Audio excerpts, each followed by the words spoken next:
So we wanted to talk a little on why there is such a disconnect in the services.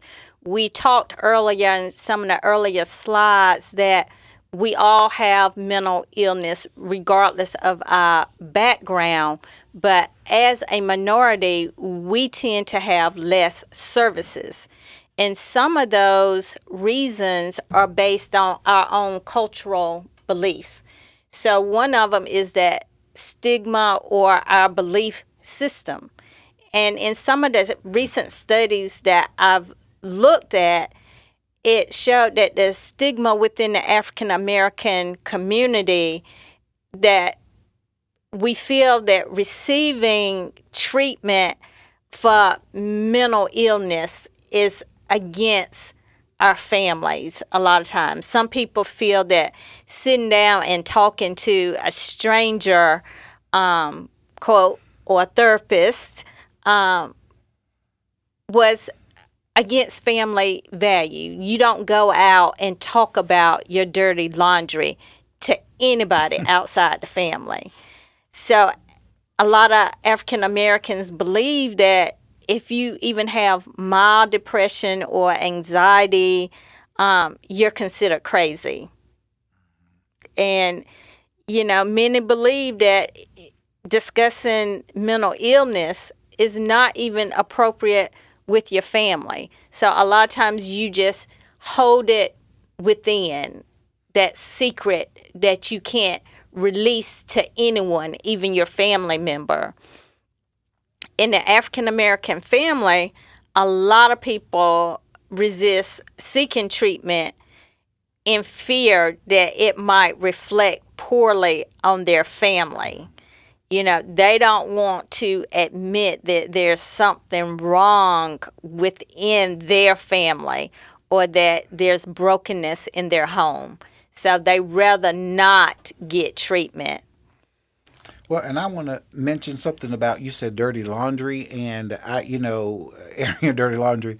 And as an African American, I do remember back during my childhood when it's like, family kept family information in the home. And you just didn't go out and talk about it. You didn't share it. And so when things were going on, or someone, as I can think back, if someone was struggling, we was emotionally or mentally, then you dealt with it there, or you try to love them back to health.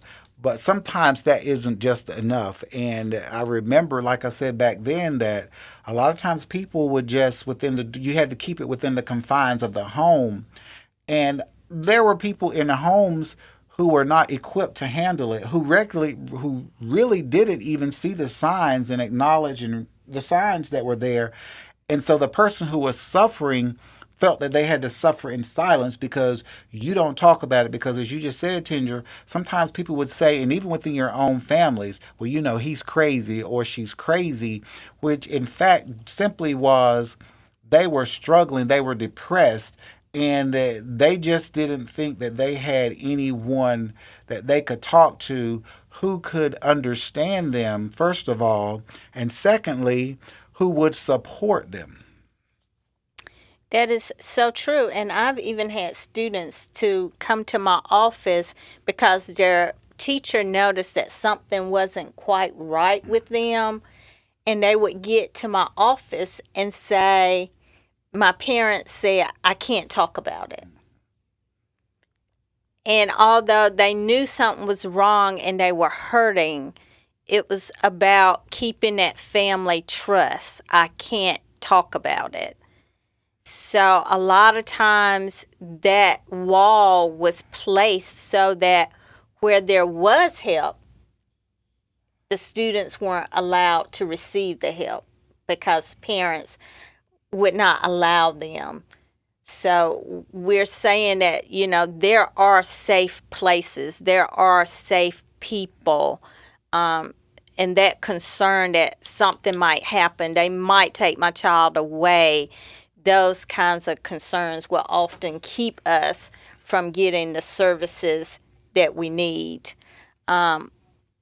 Another reason why there's a disconnect in services a lot of times we as African Americans want to make sure that we are going to another African American, someone that understands our culture, understand what we're going through. But we only have it's less than 2% of minority practicing therapists. It's just not that many, but we are seeing the doors open, that there are more African American practitioners. We know several. And that's something that there's a need, and we have seen how our community is growing. So there are more practitioners out there, and even some of our Caucasian practitioners are now taking more cultural sensitive classes so that they can be more in tune to the services of everyone and to help decrease the number of misdiagnoses because of not really understanding the cultural. Well, and getting to know your counselor or therapist is important, and having that good match is important. And you won't know that until you meet him or her or try working with him or her.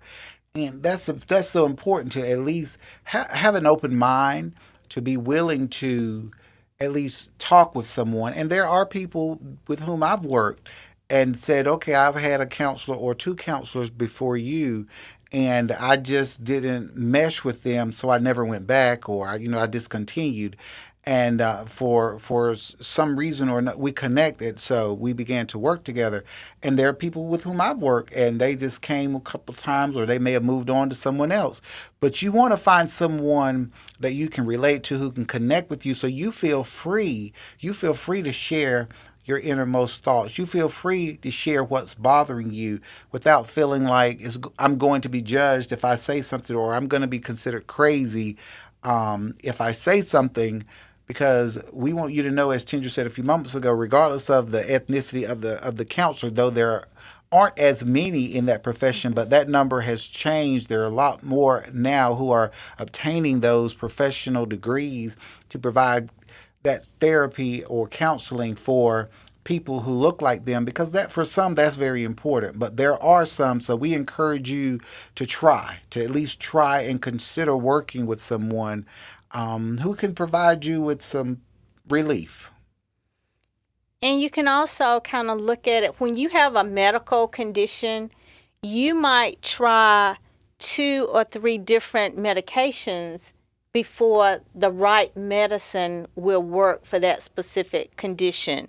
So it's okay to try more than one therapist. It's making sure that connection works for you, just like the medications. The final bullet on a reason why there's such a disconnect in services is the cost. Although we have the Affordable Care Act, there is still such a gap between the insured of the minority population and the insured. So it's important that you seek out those services. There are services out there, and that was one of the things that President Obama put in place, was so that we could all have access to the needed services. That's why everyone can get some type of insurance, which will definitely help. So don't think because you don't have the money, you can't get the services. There are service providers out there that will work with you. Important to know, because finances all on this earth play a big part into the resources we're able to access a lot of times. But as she said, when it comes to your mental health as well as your physical health, there are resources, there are programs to make sure that you are not out there in need of help and you can't get it simply because you cannot afford it. So we strongly encourage you to tap into those resources regardless of the cost. And I assure you, if you share your story with them, and your financial abilities or sometimes inabilities, then they will connect you with someone who can still provide you with the help you need without you feeling like I can't afford it. Okay, so you say, okay, we've given you information, we've given you these statistics. So where do we go from here? So where do we go from here? You've given me all this information, and we want to talk about, like, if you're feeling overwhelmed, seek professional help. And I say overwhelmed. We all have anxiety in our lives. That's a part of just life. But it's when the anxiety is extremely heightened and you just feel like I am just so overwhelmed, I'm sinking. We encourage you to seek professional help.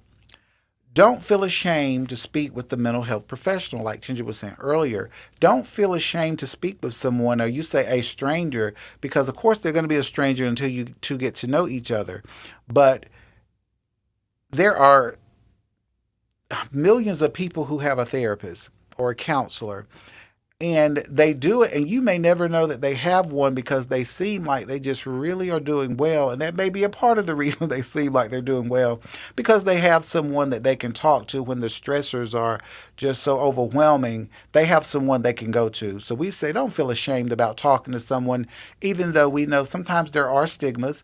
I want you to know you're not alone. You're in good company. There are millions of people who have therapists and counselors as a part of their everyday life. An assessment can help you clarify areas of concern. So we encourage you to get an assessment. And there are those that are free. All we hear people say, I cannot afford that.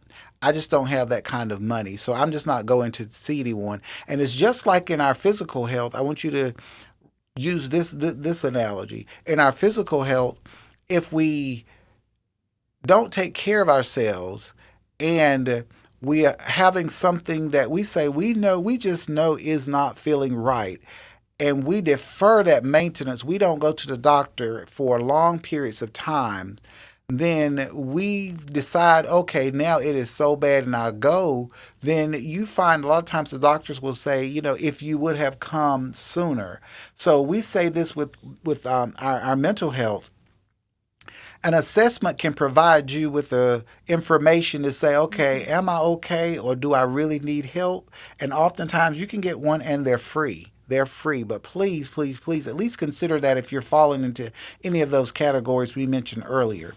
Know that you do not have to deal with your circumstance alone. This is important. As I said, a lot of times in the African American community, especially the generations before our current youth, we used to feel like if there was something not quite right, we couldn't tell anyone. We had to deal with it by ourselves. We had to try to wait it out.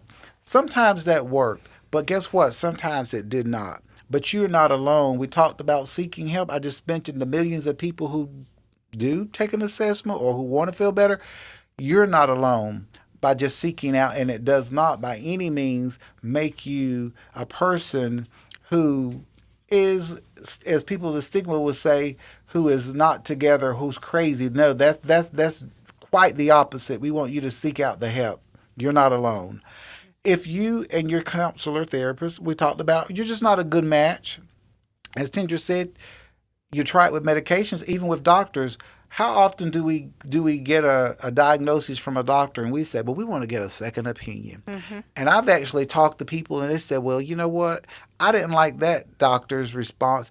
I'm going to get a third opinion. So they continue to try to find the solution for their issue, concern, or problem. So we say the same thing applies to mental health. If it's not a good match, it's okay. Try someone else. But if you know, regardless of who's sitting on the other side of that desk, if you will, or sitting in the other chair in the room, if you two aren't meshing and you're not feeling comfortable enough to just really open up and share, you need to try someone else, because at the end of the day, you want to feel better. And so your therapist or counselor, he or she wants you to feel better as well. Trust the process. I say trust the process. A solution may not be immediately reached. And sometimes that can be challenging because there is a process. And if I don't get my solution like right now, I want to feel better right now, or 1 or 2 sessions, I feel like I just want to quit. It's not going to work. There is a process. There was a process for you to get to where you are. It took some time. There's a process for you to feel better, but they're there to help support you and help to move you along through the process. That's why they're invaluable. So trust the process. Trust the process. It may not be an immediate fix. Never ever stop praying for direction. We say pray, but we also talk about, I mentioned it earlier, after you pray, then, we want some actions. Faith without works is dead. Once you pray about it, then you go into your bucket of resources, if you will, and say, what's in my bucket of resources? What can I get to help me to feel better? Because even though we pray about it, that doesn't mean we need to stop working on it. After you pray about it, by all means, continue to pray, but then know that after prayer and direction for where you need to go, there are resources out there to guide you. And as we think about where do you go from here, we need to take a self-examination of what are we presently doing. Are we filling our lives with so much that we feel overwhelmed, or are we letting the hours of work just overtake the rest of us? So it's real important that you recognize how to take care of yourself. Once we take into account of how to take care of who we are, then we can better function, and that will decrease some of the anxiety or some of the stressful situations, which will sometimes bring on physical situations. So it's important that we look at self-care. So we have a definition up here from Dr. Maria Barrett. Self-care. Self-care, in essence, is the mindful taking of time to pay attention to you, not in a narcissistic way, but in a way that ensures that you are being cared for by you. You know you better than anyone else. So it's up to you to take control and to practice self-care. So we want to go over some self-care tips with you. The first self-care exercise is self-care means knowing who you are and your limits. A lot of times we will just take on more and more and more and more. You know your limits. You know what you can handle, and you know what you can't handle. So sometimes it's as simple as learning how to say no sometimes. And for some of us, it's hard to say no because you are a helper and you want to please and you want to make sure things get done, but you have to know your limits. Self-care also means getting the sleep you need and knowing how to rest. When you're resting, you're turning off. You're turning off all those things that are stressing you out. You may only need 5 hours of sleep, but only you know that. Some people need 8 hours. Some people need 7 hours. I can do fine on 5 hours. But if I go several days without getting 5 hours of sleep, then I'm not productive. So sleeping and resting are very important. The third one is making sure that you are well fed. That means sometimes you're going to have to plan out your meals. If you know that you have a long day at work, you might need to pack some fruit. You need to pack some healthy snacks, because going through the drive-through every day is not healthy for your body. The fourth one is self-care means finding a way to decompress throughout the day, not just when you leave work. Sometimes you need to get up from your desk and walk around the building or close your eyes for a moment, do your desk exercise, just change a pace just to decompress for a moment, especially if you're working a long day. Make sure you put some breaks in, and then plan on your calendar different activities you can do once you leave work. One of the things we do to decompress is to walk and jog. Those are away from the normal, and it gives us a chance to decompress. Self-care means giving some thought to changing a difficult situation.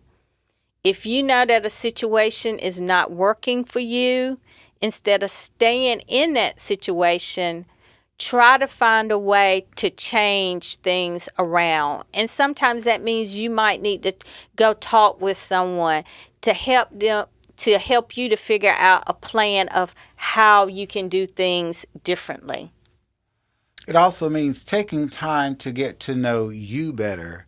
And sometimes we think we know ourselves, but sometimes when we just spend time with ourselves, we get to know ourselves a little better. But it's kind of taking that break to get to know you better. It also means identifying what you enjoy doing and what's fun for you, and make a serious effort to integrate it into your day, or at the very least into your week. So it's kind of like taking that break and just doing something for you. And as selfish as that may seem, it's not, because once again, we're talking about self-care, because if you're constantly taking care of everyone else and doing things for everyone else, and you never take the time to do something good for yourself or fun for yourself, a lot of times then we call that word, we burn out. So it also means knowing how to decompress after a day's work.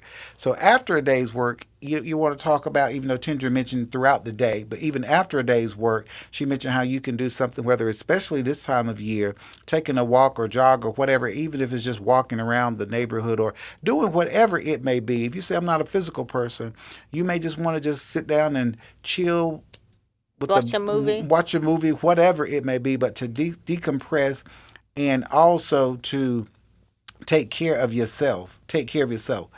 And it could mean feeding your spiritual self. So we know, of course, through Christian counseling, obviously we're Christians, but we also know that that's important. You have your Bible studies. Sometimes you may have your small groups if you're part of a church that has a small group, or you have your different ministries. You can do your devotionals or general interest, but whatever it may be that's necessary for you, that you will find time to feed your spiritual self, because that also provides a balance for you, more of a balance for you down the road when you feel like, I'm getting to that point where I'm getting burnout. So take care of your spiritual self. Also means taking time to love yourself. And this can be a challenge for someone, and appreciating that there's only one you, and you're the expert on that. You're the only person who knows you as well as anyone else will ever. You may say, well, they really know me, but nobody will ever know you as well as you know you. So we're saying taking that time to love you, to love yourself, and appreciate who you are. And regardless of all the obstacles and challenges that may sit before you, we want you to know, first and foremost, you are loved. For truly, John 3:16 said, for God so loved the world that he gave his only begotten Son, that whosoever believeth in him shall not perish but have everlasting life. But he loved you so much that he gave his Son for you, so you're that meaningful to him and to so many others. But you got to learn to make sure you take care of yourself and that you love yourself.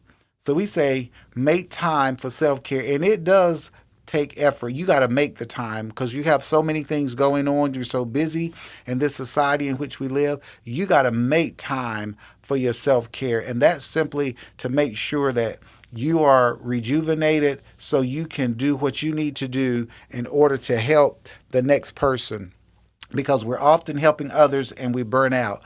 So we want to leave you with some information. And with that information, after you've taken some time to help yourself, we leave you with the information of our contact information. And with that contact information, know that I am Stanley. And if you would like to reach out to me, I'm at stanley.purvis@wordtab.net. And I'm Tinger at tinger.purvis@wordtab.net. And we do have our marriage ministry, which we're a part of that. We co-direct the marriage ministry and the counseling division here.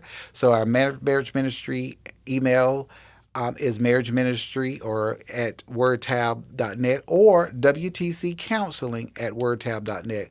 Our office number 252-210-3434.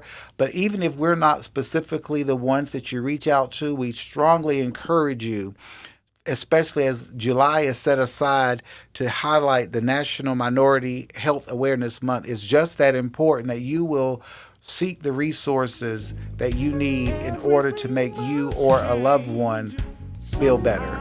Thank you for your time. Have a great day. Let's just talk for a minute. Let's just share a mystery.